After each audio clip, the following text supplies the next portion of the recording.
Assalamualaikum warahmatullahi wabarakatuh. Selamat malam untuk Bapak dosen, Bapak Ramdan, serta rekan-rekan kelas 19 8AD07. Perkenalkan kami dari kelompok 7 akan mempresentasikan proyek akhir mata kuliah Enterprise Arsitektur.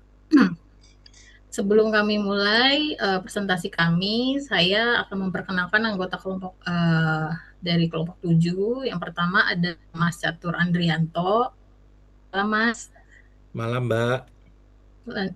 Lanjut, ada saya Erina Sari, kemudian ada Mas Adi Fadilah. Iya, Selamat malam, malam Mas Mbak. Adi. Malam, Mbak.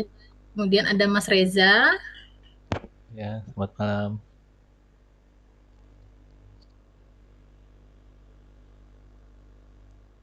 Mas Firmansyah. Ya, halo, Mbak. Ya, topik yang kami angkat adalah terkait perancangan sistem slip gaji online untuk PT Industri Maju Indonesia yang menggunakan framework TOGAF atau TOGAF. Ya, mari dilanjut Mas. Oke. Sebelum masuk ke pembahasan utama, kami akan menjelaskan terlebih dahulu apa itu TOGAF. TOGAF atau The Open Group Architecture Framework adalah framework standar internasional yang digunakan untuk merancang arsitektur enterprise.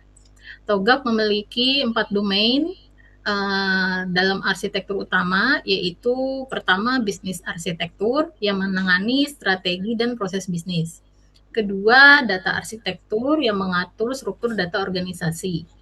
Tiga, application arsitektur, yaitu blueprint sistem aplikasi dan interaksinya.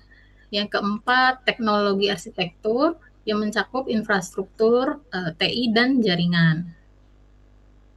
Inti dari TOGAF adalah ADM atau Arsitektur Development Method, yaitu proses interaksi yang memandu kita tahap demi tahap dalam membangun arsitektur enterprise, mulai dari fase preliminary hingga arsitektur change management.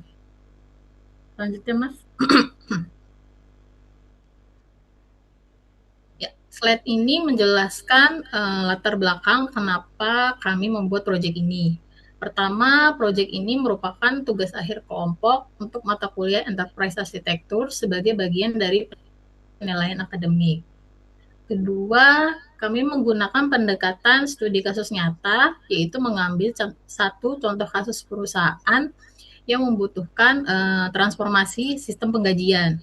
Ketiga, tujuannya adalah menerapkan framework TOGAF secara langsung, bukan hanya teori, tetapi juga praktik perancangan arsitektur. Dan keempat, melalui proyek ini, kami mendapat pengalaman langsung dalam merancang arsitektur enterprise sesuai standar industri. Untuk slide selanjutnya akan dibawakan oleh Mas Reza. Next. Masuk ke latar belakang masalah. Studi kasus yang kami ambil adalah PT Industri Maju Indonesia, sebuah perusahaan manufaktur dengan lebih dari 500 karyawan. Saat ini perusahaan tersebut masih menggunakan proses penggajian manual, slip gaji cetak, dan didistribusikan secara fisik.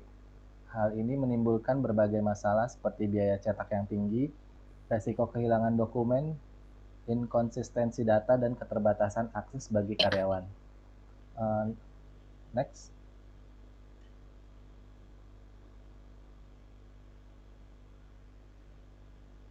Di slide ini kami merumuskan problem statement utama, bagaimana merancang dan mengimplementasikan sistem slip gaji online yang terintegrasi, aman, dan efisien. Ada beberapa tantangan utama yang harus dijawab, diantaranya data integrity, security, integration, scalability, dan user experience. Slide selanjutnya.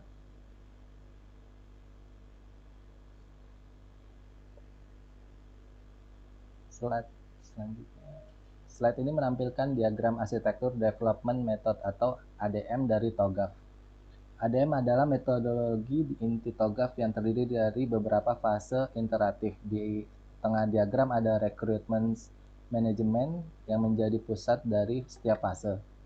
Fase-fasenya meliputi Preliminary Architecture Vision atau PAS A, Business Architecture atau PAS B, Information System Architecture atau PAS C yang mencakup data dan application.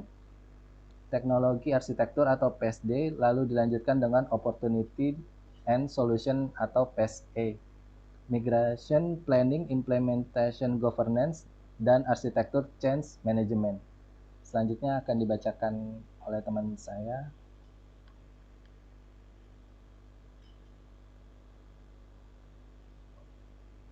Oke, masuk ke pas A yaitu terkait arsitektur vision. Visi kami adalah membangun platform slip gaji online yang terintegrasi, real time, aman, dan user friendly. Slide ini menampilkan sukses kriteria atau kriteria keberhasilan yang harus dicapai oleh sistem. Misalnya, sistem harus bisa diakses dalam 24 jam selama 7 hari, waktu pemrosesan gaji harus berkurang signifikan, dan tingkat kepuasan karyawan harus meningkat. PSE ini menjadi pondasi dan arahan untuk fase-fase selanjutnya dalam perancangan arsitektur. Kemudian masuk ke fase B, di mana fase B ini membahas eh, bisnis arsitektur, yaitu atau eh, proses yang sekarang terjadi. Di sini proses payroll yang terjadi saat ini masih banyak yang manual, mulai dari pengumpulan data kehadiran, contohnya, kemudian perhitungan gaji masih manual, pembuatan slip gaji masih fisik, hingga distribusi karyawan masih manual. Kemudian setiap langkah memiliki kelemahan mulai dari human error dalam kalkulasi, keterlambatan distribusi, hingga kurangnya audit trail.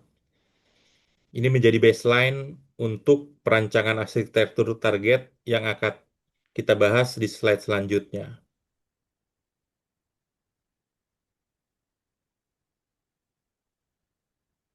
Masih di phase B di mana bisnis arsitektur, namun kali ini masuk ke target state. Proses payroll ideal yang kami rancang sudah sepenuhnya terotomatisasi dan terintegrasi. Data kehadiran akan jadi otomatis masuk ke dalam sistem dari mesin absensi. Perhitungan gaji dilakukan secara otomatis dengan formula yang sudah dikonfigurasi dan slip gaji langsung tersedia secara digital di portal karyawan atau di website perusahaan.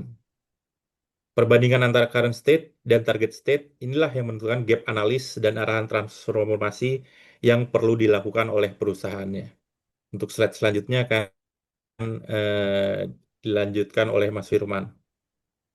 Ya, terima kasih Mas Catur. Masuk ke pas C, yaitu Information System Architecture. Dan kita mulai dari data arsitektur. Pada slide ini kami menjelaskan master data recruitment atau kebutuhan data utama yang diperlukan oleh sistem.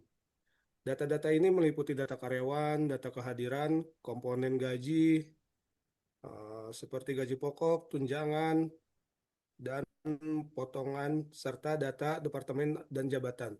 Selain itu, ada juga data transaksi payroll yang mencangkup histori pembayaran, pajak, dan BPJS. Struktur data yang baik dan terstandarisasi menjadi fondasi penting agar sistem slip gaji dapat berjalan akurat dan konsisten. Next. Masih di pas C, sekarang kita membahas application arsitektur. Pada slide ini ditampilkan daftar aplikasi yang dibutuhkan untuk mendukung sistem slip gaji online.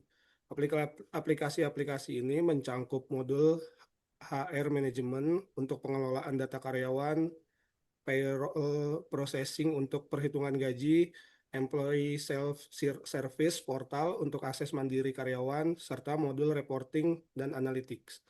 Setiap aplikasi dirancang agar saling terintegrasi melalui API, sehingga data mengalir secara seamless antar modul. Next.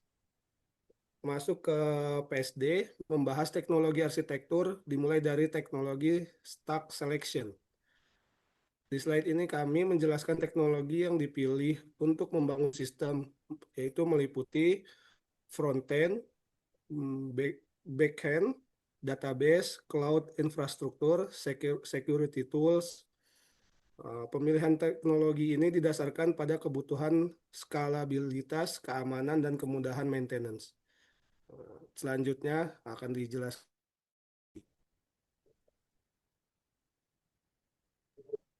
Baik Mas, terima kasih Mas Firmansyah. Masih di fase D, slide ini membahas deployment arsitektur atau arsitektur infrastruktur. Di sini kami menjelaskan bagaimana sistem akan dideploy, termasuk arsitektur server, load configuration, load balancing, dan strategi backup. Infrastruktur dirancang dengan pendekatan cloud-based untuk memastikan ketersediaan tinggi, skalabilitas otomatis, dan disaster recovery yang handal. Keamanan infrastruktur juga menjadi prioritas dengan penerapan firewall, enkripsi data, dan monitoring sistem 24/7. Next, Mas. Nah, sekarang masuk ke fase E, yaitu implementation roadmap. Kami merancang implementasi dalam jangka waktu 18 hingga 24 bulan yang dibagi menjadi beberapa fase. Fase pertama, bulan 1 sampai 4, foundation dan setup, yaitu persiapan infrastruktur dan pengembangan modul dasar. Fase kedua, pengembangan modul-modul utama seperti payroll, processing, dan employee portal. Fase ketiga, integrasi sistem dan testing menyeluruh. Fase terakhir, go live, training, dan stabilisasi sistem. Setiap fase memiliki deliverables dan milestone yang jelas untuk memastikan proyek berjalan sesuai jadwal.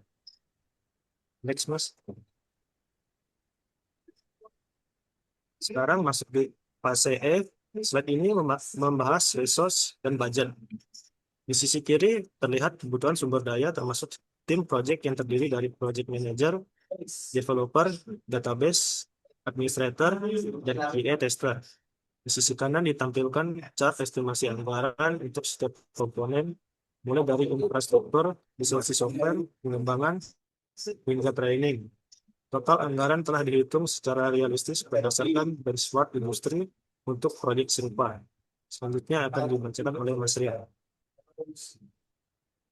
Baik, terima kasih Mas Aldi.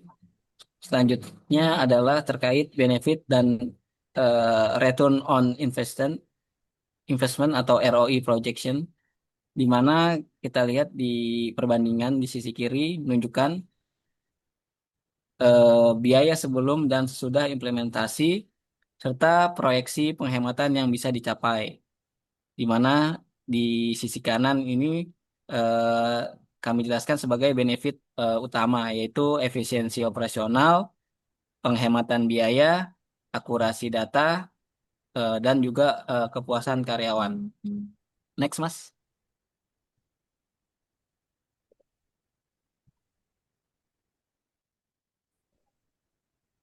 Selanjutnya terkait governance dan risk management, di mana arsitektur governance ini mencakup struktur tata kelola untuk memastikan sistem berjalan sesuai standar dan kebijakan organisasi. Di mana yang pertama itu review board oleh CFO, IT head, HR head, dan arsitek. Selanjutnya fase complete review gates. Kemudian selanjutnya monthly progress and quarterly architecture review. Kami juga mengidentifikasi risiko-risiko utama beserta mitigasinya. Di mana yang pertama itu data migrasi failure. Hal yang akan kita lakukan adalah tes migrasi dan juga backup plan. Kemudian user resistency, mitigasinya adalah training, kemudian change management, Selanjutnya integration challenge, kita melakukan early POC dan dedicated team. Dan yang terakhir security breach, mitigasi yang kita lakukan adalah audit, testing, kemudian insurance. Next, Mas.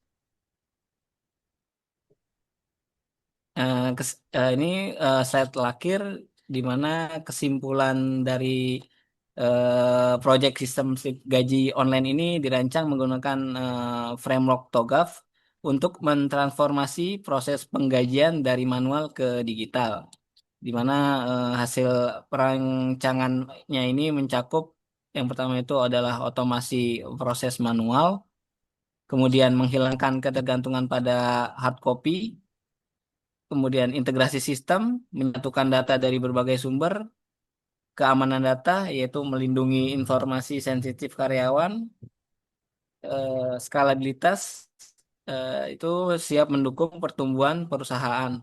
Dan yang terakhir, compliance regulasi, yaitu kita adalah memenuhi standar ketenagakerjaan.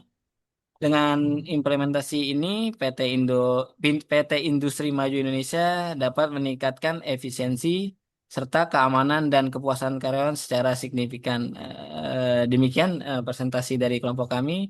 Atas perhatian teman-teman semua, terima kasih.